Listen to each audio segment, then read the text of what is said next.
When you're in a state of twilight sleep and you're not quite awake and not quite asleep, that seems to be the state in which the hag attacks. You're weak, you're slow, you're foggy. Why wouldn't it come when I'm awake or when I'm feeling in control of my body and my mind?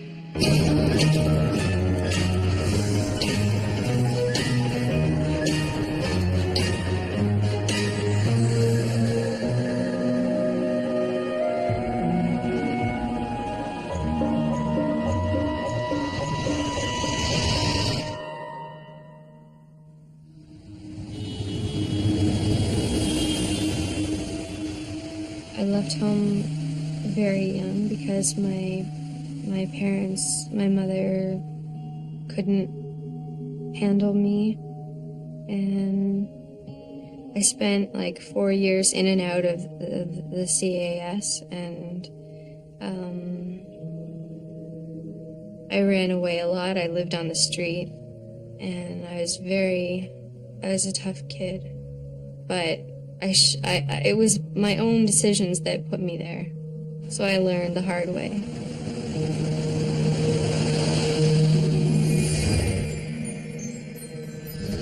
I'm Lawrence Chow.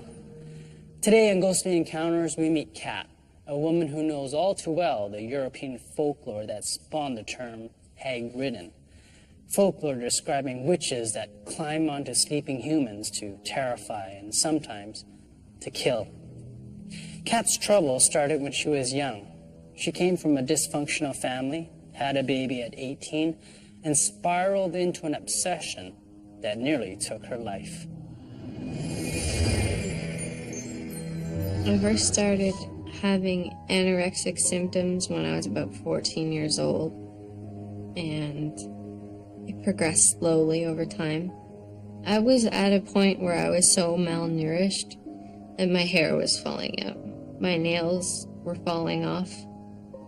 I had lost control of a lot of bodily functions, and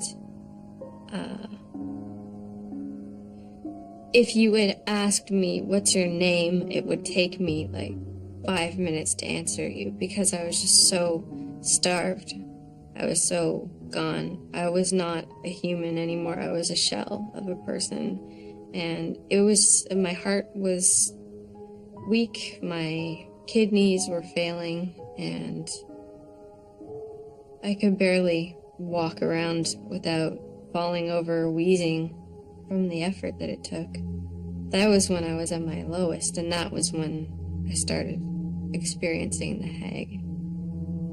Old hag tends to come when people are weak or sick. And at the time, I hadn't eaten in months, and I was starting to get close to death. And that's when it started, so I just figure that my illness was kind of like an opening for this to happen to me.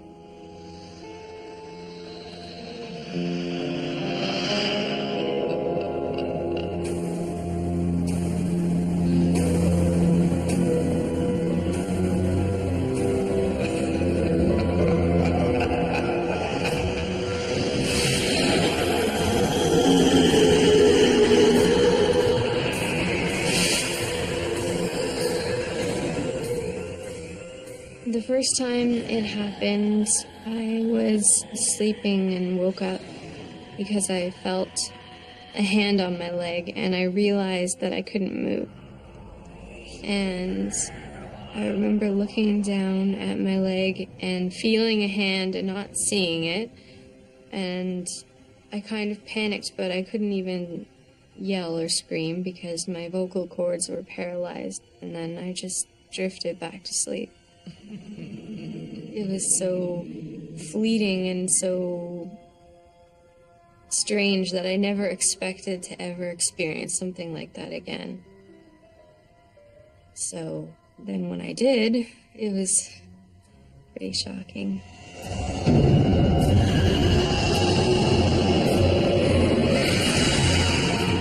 I brought it to the attention of my doctor at first because I thought something's wrong with me physically, or maybe I'm going crazy. And he said that I had sleep paralysis and that it's a sleep disorder. And then I guess for a long time I just figured whatever this is, it's a sleep disorder. I didn't really think there was anything supernatural happening. It was just a really scary thing where I'd wake up, not be able to move, and I'd hallucinate. I'd have auditory and visual hallucinations. But then something happened that made me think maybe this isn't just a sleep disorder.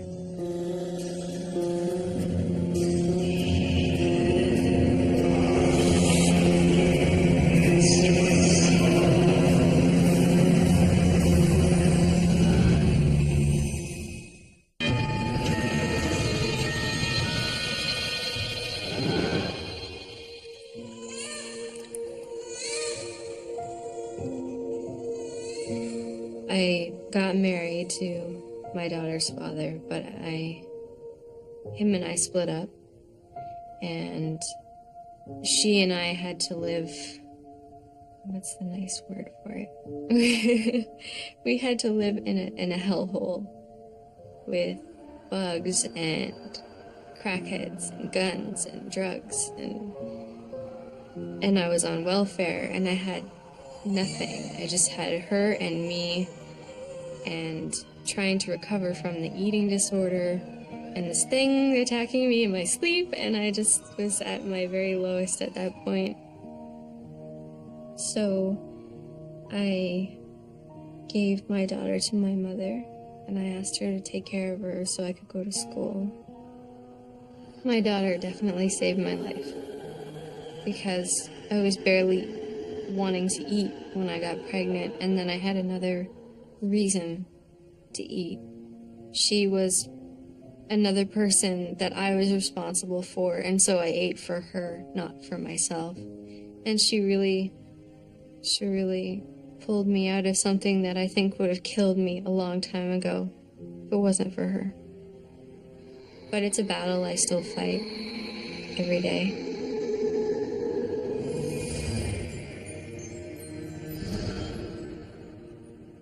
In folklore, hags often prey on the weak and the sick. A single visit from a hag rarely kills, but if the hag comes back night after night, that may be a different story. Our historical consultant, Dina Bain-Taylor, tells of a study done in Newfoundland in which a previously healthy man was hagged for more than a month and nearly died. Kat only saw the hag sporadically at first, but those visits quickly became more frequent and more threatening.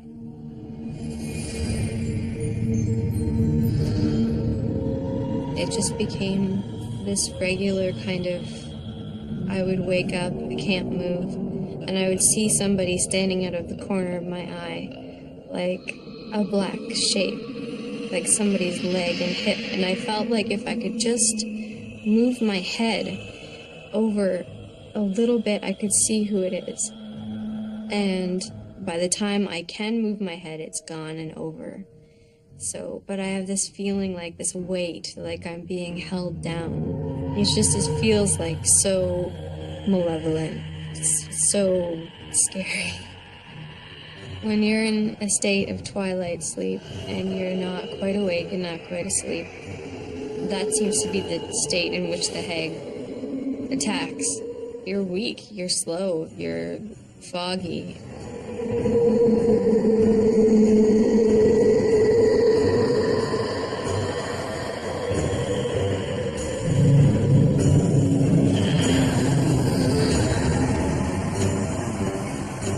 In my heart, it didn't settle with the idea that this was simply sleep paralysis and that's the end of it. There just always felt like there was something more happening. I know that the human mind is powerful and that we can have some pretty strong experiences because of our brains, but this was just beyond anything I think my brain could cook up, so. When I did my research and found out that people all over the world are experiencing this and have the same hallucination, instead of finding comfort in that, I was just unnerved. Because before I found that out, I could write it off. But once I saw that that was occurring, that people everywhere were seeing the same woman or having the same experience, it kind of just, it made me question my, like science and logic. This dates back, like, hundreds of years. And, I mean, they have old depictions of it, paintings of, like, weird demons and things sitting on sleeping women. It suggests that there's more at work than a mere, like, sleep disorder. And it wasn't until my roommate had gone through it that I really realized that it was something. She moved in with me in September, and I told her about it then, and she kind of shrugged it off and just said whatever. And then about 3 weeks after she moved in, one night I had the hag experience, and I got up and went to the bathroom, washed my face off, and went back to bed because I had a class in the morning, and I was so used to it at this point that it was just like, I just need to stand up, get it off, and go back to bed. And then after I got back in bed, like 10 minutes later, she came tearing into my bedroom, screaming and crying about an old woman sitting on her chest. And I just said, well, I told you. And she got in bed with me, and she cried for hours. And every night for about 2 weeks after that, she slept in my bed with me. She was too scared to go to her own room. As the years have passed, it's become every other day, every day. It was just pure evil, like pure malevolence.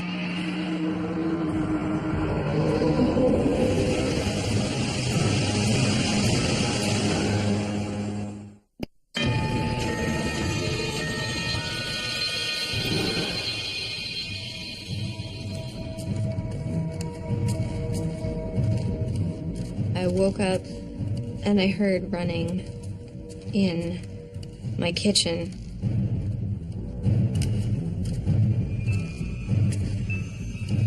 My daughter came in the room and she said, "Mommy, I'm so scared. There's somebody in the kitchen. Can I sleep with you?" And I kind of just grunted, because I couldn't really move.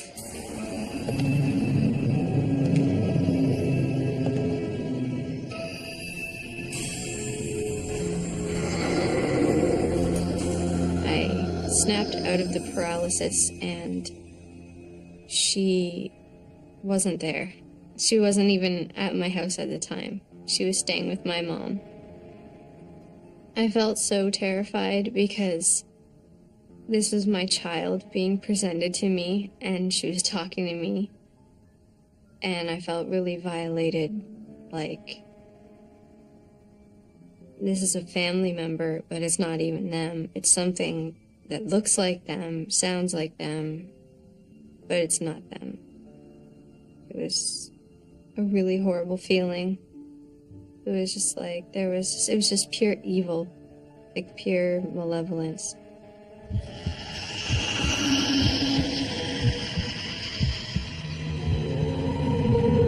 I'd like to believe that it were psychological. And even if it were, I'd still hate it, and it would still horrify me. And as much as I like that idea, I can't swallow it. I have to believe that there's something paranormal at work as well. Perhaps it's a mixture of both, Maybe you need to have the sleep paralysis in order for something like the hag to come. Maybe she doesn't cause the paralysis. Maybe that is medical. Whatever it is, though, it scares me, and there's seems to be no end, and I just want it over. Cat's torn. If the hag is supernatural, well, that's almost too frightening to contemplate. But if it isn't, if it's in her head, that may be even worse. Wherever it comes from, Kat's belief that it is some kind of evil ghost allows her to throw herself into the task of defeating it. That may be easier than ridding herself of her inner demons, and it makes good use of the tenacity and sense of responsibility she's used to survive.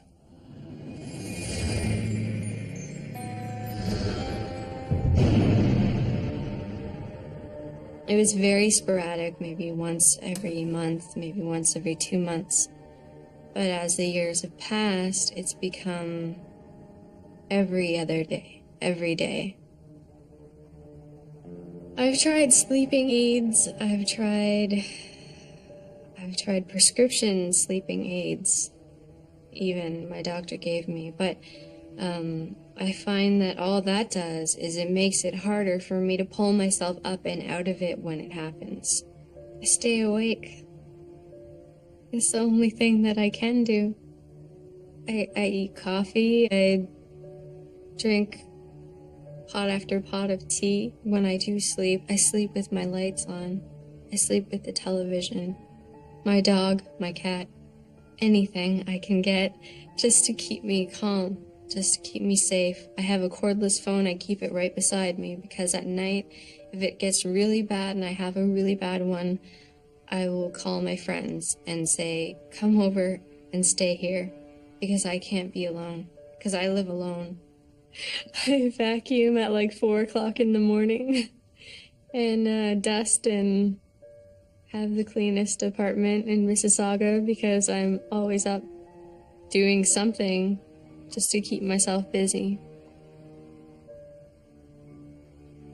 The anticipation of waiting for nightmares and hags is almost worse than the hag itself because you're on this weird edge. You're just uptight for hours. And on the nights that nothing happens, then no hag comes and no nightmares come, I'm half awake, waiting. That whole night, just waiting. And afraid to get sleep, because if I get sleep and then I remember how glorious sleep can be, then when it comes again, I'm gonna be even more depressed that I'm not sleeping. I'm just terrified.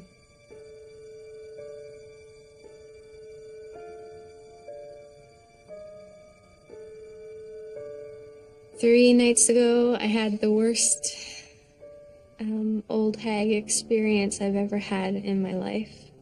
I woke up and I heard the sound in my kitchen again, but this time it was the sound of my utensil drawer opening. And I saw a shadow in the hall, and it moved kind of a bit, and then I heard it speak. It just spewed these profanities at me, and I was shocked.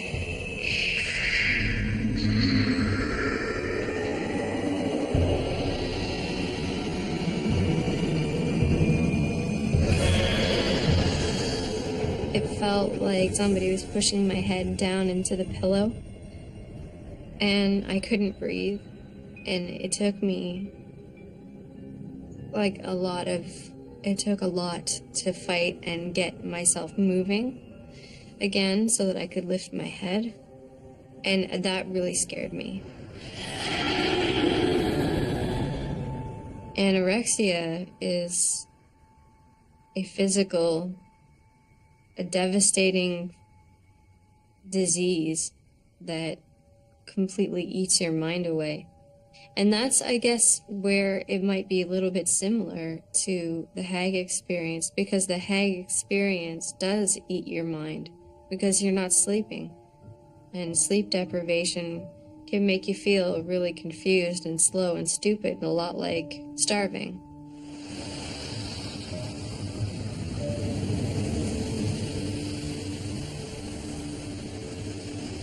I try to stay busy now by writing and walking. I walk every day. Every night, as soon as it gets dark, I put on my coat and I'm gone for like 2 hours.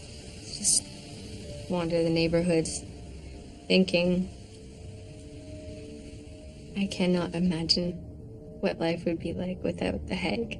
What 8 hours of sleep would feel like. I can't imagine what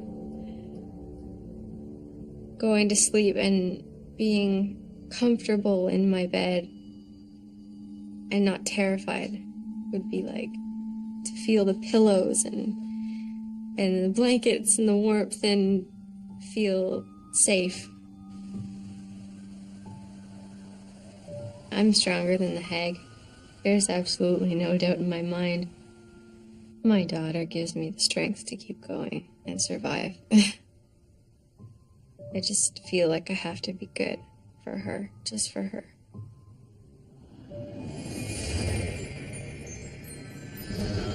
When Kat was interviewed for this show 4 months ago, her courage touched many of our crew members. One of them had an idea, and one thing led to another. And 6 weeks ago, Kat went for help. Last week, she came back into our studio to talk about that. The night before I went for the intervention, there was a lot of hell. It was the worst night of my life. I had hags constantly, like every 2 minutes. I had probably like 50. And the person who was staying with me who was taking me to the intervention the next day, he felt things touching him, pulling on his hair. And I felt things touching me and pulling on my hair.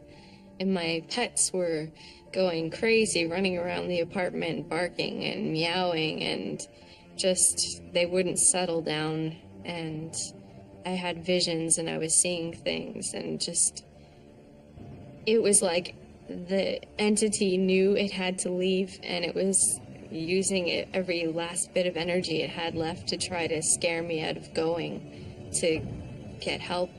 So it was using its full force against me.